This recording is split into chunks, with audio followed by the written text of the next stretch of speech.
તો અમદાવાદનો કુખ્યાત મનીષ ગોસ્વામી પણ પોલીસના સકંજામાં આવી ચૂક્યો છે। મનીષ ગોસ્વામી કે જેણે વેપારી પાસે ખંડણી માંગી હતી તેની ધરપકડ કરી લેવાઈ છે। ગુરુકુલ રોડ પરના વેપારી પાસે 25 લાખની ખંડણી માંગી હતી। ફરિયાદ નોંધાતા જ પોલીસે તેને દબોચી લીધો। મનીષ ગોસ્વામી કુખ્યાત આરોપી છે। તે વિશાલ ગોસ્વામીની ગેંગ સાથે જોડાયેલો છે।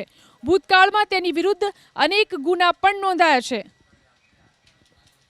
આમાં ગુનાની હકીકત એવી છે કે આ કામના આરોપીએ ગુરુકુલ રોડ ઉપર આવેલા એક દુકાનદારને ત્યાં જઈને 25 લાખની ખંડણી માંગેલી અને ખંડણી માંગતાની સાથે જ ફરિયાદ ઘાટોડિયા પોલીસ સ્ટેશનમાં દાખલ થયેલ અને ઘાટોડિયા પોલીસ સ્ટેશન તાત્કાલિક હરકતમાં આવી અને એના વેરઅબાઉટ શોધીને એના ધરપકડ કરવામાં આવી છે અને હાલ ઘાટોડિયા પોલીસ સ્ટેશનમાં આ ગુનાની તપાસ ચાલી રહી છે। આમાં ગુનાની હકીકત એવી છે કે આ કામના આરોપીએ ગુરુકુલ રોડ ઉપર આવેલા એક દુકાનદારને ત્યાં જઈને 25 લાખની ખંડણી માંગેલી અને ખંડણી માંગતાની સાથે જ ફરિયાદ ઘાટોડિયા પોલીસ સ્ટેશનમાં દાખલ થયેલ અને ઘાટોડિયા પોલીસ સ્ટેશન તાત્કાલિક હરકતમાં આવી અને એના વેરઅબાઉટ શોધીને એના ધરપકડ કરવામાં આવી છે અને હાલ ઘાટોડિયા પોલીસ સ્ટેશનમાં આ ગુનાની તપાસ ચાલી રહી છે।